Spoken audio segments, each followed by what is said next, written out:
Good morning વિદ્યાર્થી મિત્રો, કેમ છો બધા? મજામાં? તમે બધા જે વિજ્ઞાનની અંદર જે પરફોર્મન્સ આપેલું છે એની બદલે તમને બધાને ધન્યવાદ. બધાએ હોમવર્કના ચોપડા, ક્લાસવર્કના ચોપડા, દિવાળીનો હોમવર્ક અને પેપર આ બધું જ ખૂબ સુંદર રીતે પ્રેઝન્ટ કરેલું છે મિત્રો. આની ઉપરથી અમને ખબર પડી કે અમે જે મહેનત કરીએ છીએ, જે વિડીયોની અંદર અમારો જીવ રેડી દઈએ છીએ, ખૂબ જ સારામાં સારી રીતે તમને ભણાવીએ છીએ, એ અમારું બધું જ સફળ થાય છે. કારણ કે વિદ્યાર્થીને ભણવામાં ઇન્ટરેસ્ટ પડે છે. મિત્રો, ખૂબ જ તમને વારંવાર જેટલી વાર અભિનંદન દે એ ખૂબ જ ઓછા છે. કારણ શું છે? કારણ કે તમારું પરફોર્મન્સ બહુ સારું છે.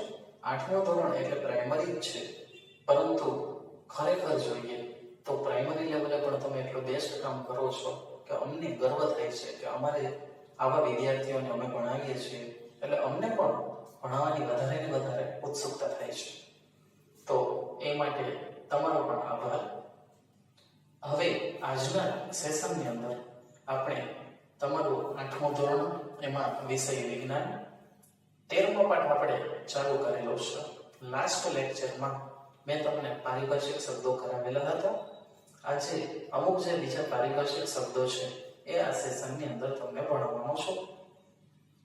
તો મિત્રો, પારિભાષિક શબ્દો એટલે ખરેખર શું છે એ દર વખતે હું તમને વ્યાખ્યા આપું છું.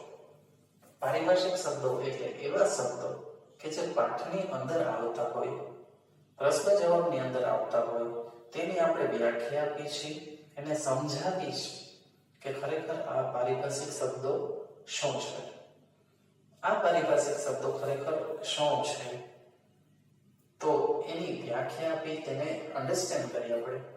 તમને હું સમજાવું કે ખરેખર આ શું કહેવાય. ધ્વનિનો પાઠ છે તો એની અંદર ઘણા બધા પોઈન્ટ્સ આવશે. આની પહેલા આપણે 7 પોઈન્ટની ચર્ચા કરી. આજે 8મા પોઈન્ટથી શરૂઆત કરીશું. તો તમારું ધોરણ 8 વિષય વિજ્ઞાન 13મો પાઠ ધ્વનિ, લેક્ચર નંબર તમારું છે 81. તો ચાલો શરૂઆત કરીએ. મિત્રો, પારિભાષિક શબ્દોની અંદર હવે છે દોલન.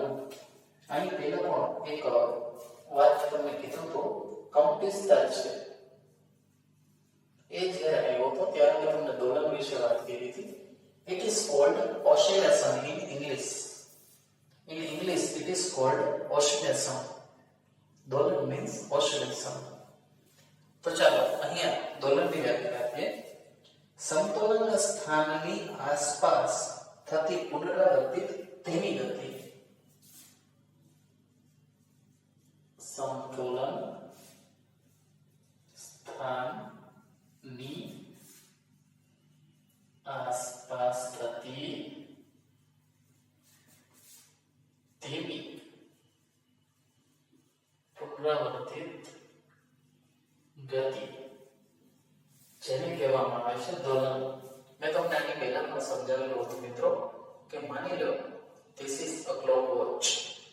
બરાબર, આ એક વોચ છે એવું તમે માની લો કે આ વોચ છે.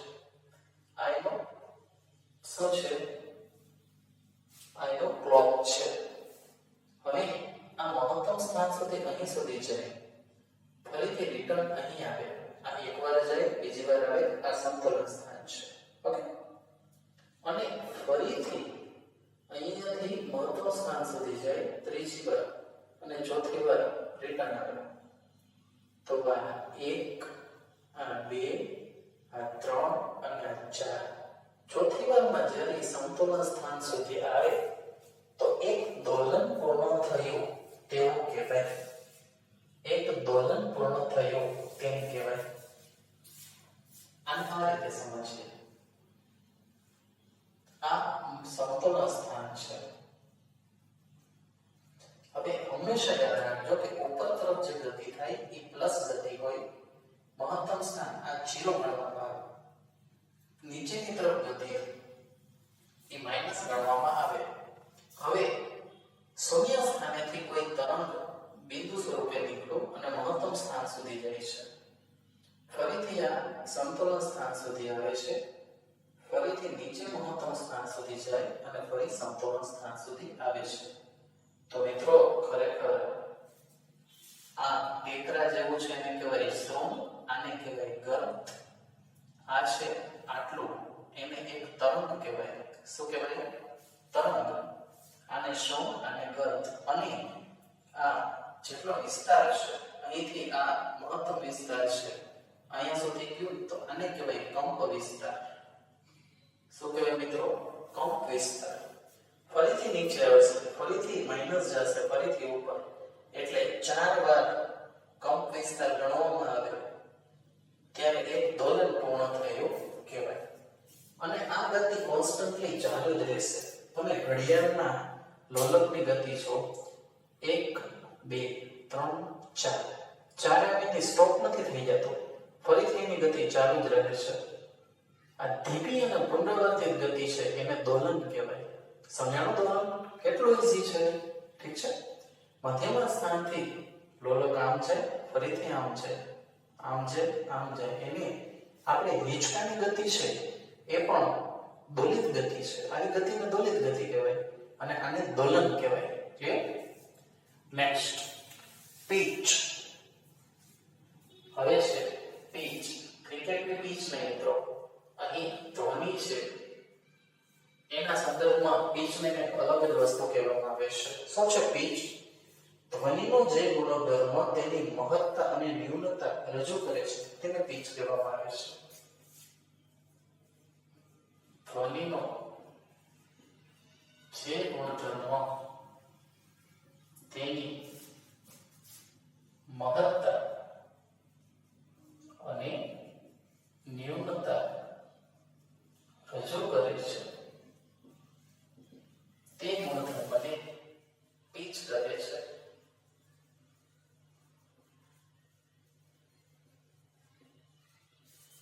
મિત્રો પીચ એટલે શું? તો ધ્વનિ છે ઈ કેટલો પ્રબળ છે. ઓકે, ધ્વનિ કેટલો પ્રબળ છે તેની મહત્તા એટલે મેક્સિમમ કેટલું છે અને ન્યૂનતમ કેટલો છે એ જે રજૂ કરે છે એ રાશિને કહેવામાં આવે છે પીચ. એ ગુણધર્મને કહેવામાં આવે છે pitch. And it is called in English pitch. ઇંગ્લિશમાં પણ તેને પીચ જ કહેવામાં આવે છે. હવે છે તીણાપણો. શું છે? તીણાપણો ધ્વનિની આવૃત્તિ દ્વારા નક્કી થાય છે કે તે કેટલો તીણો છે. તીણાપણો ધ્વનિની આવૃત્તિ દ્વારા નક્કી થાય છે કે તે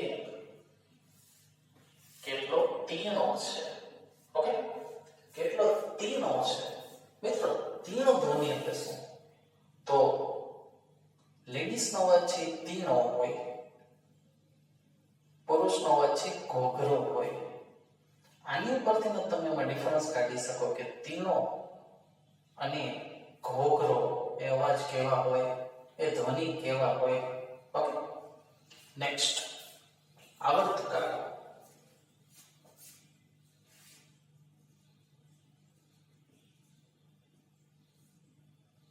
આવર્તકાળ એટલે કે કોઈ વસ્તુ છે ધ્વનિને, કંપિત વસ્તુને એકંપન પૂર્ણ કરવા માટે લાગતો સમય. કંપિત વસ્તુને એક દોલન પૂર્ણ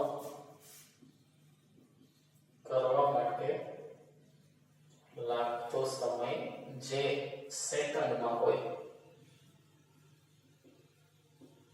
શેમાં હોય? સેકન્ડમાં હોય મિત્રો. ઓકે, કઈ રીતે? તો જુઓ, અહીં ઘડિયાળનો લોલક છે માની લો 1 2 3 અને 4.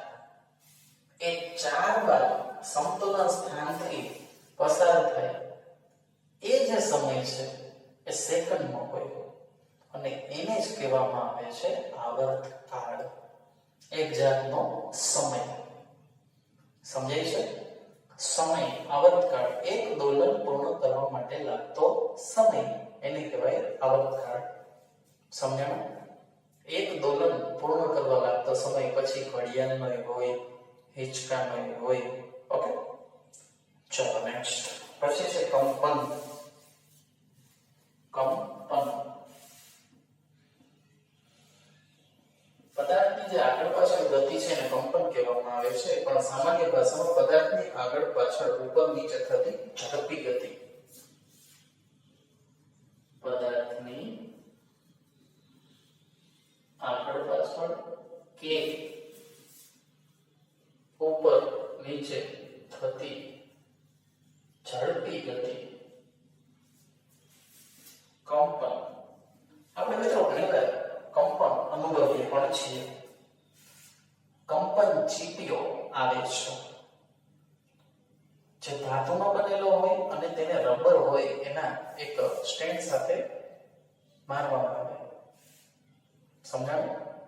કારણ કે કોઈ બીજી ધાતુ સાથે જો પછાડવામાં આવે તો એના વાઇબ્રેશન્સ એની અંદર ચાલ્યા જાય, પણ રબર છે એમાં વાઇબ્રેશન્સ થતા નથી. તો એ ધ્વનિ ચીપીઓ છે એને પછાડવામાં આવે અને આમ જોવામાં આવે કે એમાં દોલનો કેટલા થાય છે. ધ્વનિ ચીપિયાને પછાડીને પછી એક સ્ટેન્ડમાં મૂકવામાં આવે જે ઇલેક્ટ્રોનિક રીતે એના કંપન માપતો જાય છે. ધ્વનિ ચીપીઓ દેખવામાં કેવો હોય મિત્રો? આવો હોય, યુ આકારનો હોય. આ રીતે ધ્વનિ ચીપીઓ છે એને રબરના એક સ્ટેન્ડ સાથે, રબર હોય એની સાથે જો અથડાવવામાં આવે તો એ ગતિ આ રીતે અને આ રીતે કરે છે. એના જે પાંખિયા છે એ આવી રીતે દોલિત ગતિ કરે છે. આગળ પાછળ કે ઉપર નીચે જે દોલિત ગતિ થાય છે એને કહેવાય કંપન. ખૂબ જ જરૂરી વર્ડ્સ છે મિત્રો. નેક્સ્ટ પછી છે સ્વર પેટી. આની પહેલા કંઠસ્થાન આવી ગયું, પણ સ્વર પેટી અલગથી આપણે ભણીશું. જેના દ્વારા ધ્વનિ ઉત્પન્ન થતો હોય તેવી ઇન્દ્રિય, જેમાંથી ધ્વનિ ઉત્પન્ન થતો હોય તે ઇન્દ્રિય એટલે કે અવયવ. ઇન્દ્રિય જો ના સમજાય તો એને અવયવ પણ કહેવામાં આવે છે. સ્વર પેટી વન ટાઈપ ઓફ પેટી છે કે જેની અંદરથી હવા પસાર થાય અને એ હવા છે એ લાઉડ થઈ જાય અને આપણે જેટલી તીવ્રતાથી હવા પ્રેસ કરીએ ફેફસા દ્વારા એટલો મોટો અવાજ નીકળે. સ્વર પેટી કંઠનળી પુરુષોને અહીંયા બહારની સાઈડ વધારે આવેલી હોય, અહીંયા ખૂણો દેખાતો હોય, એ ખૂણો છે એ સ્વર પેટીનો છે પુરુષોમાં. સ્ત્રીઓમાં એ ઓછો હોય છે એટલા માટે એનો અવાજ તીક્ષ્ણ હોય છે. સ્વર પેટી પુરુષોમાં થોડી મોટી હોવાથી ઘોઘરો અવાજ હોય છે, બહુ વજનદાર અવાજ હોય છે. પછી છે શ્વાસ નળી. પ્રાણી દેહની નળી જેના દ્વારા શ્વાસોચ્છ્વાસ થાય છે. શું છે? શ્વાસ નળી. વાઇન્ડ પાઇપ એને પણ કહેવામાં આવે છે.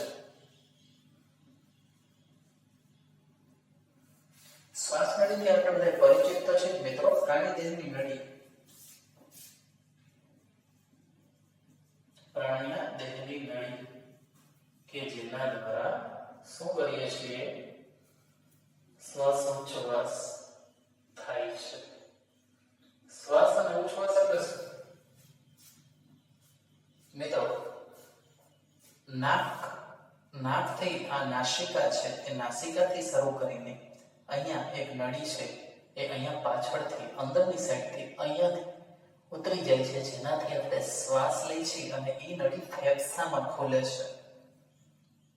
યાદ રાખજો, એ ફેફસામાં ખુલે છે. શ્વાસ લઈ એટલે ફેફસા ફૂલાય છે, આમ કરી એટલે બહાર આવે છે.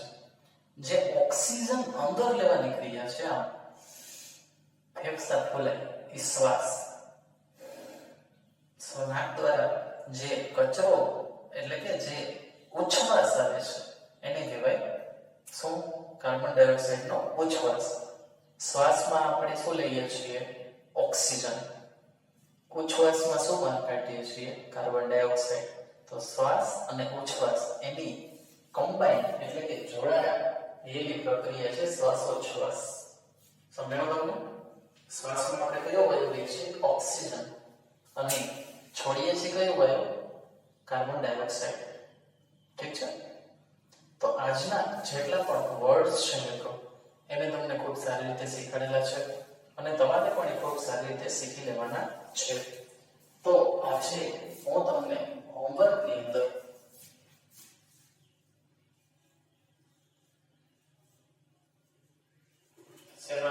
તમારા હોમવર્કની અંદર શું છે મિત્રો? હોમવર્કની અંદર આજે કરાવેલા પારિભાષિક શબ્દો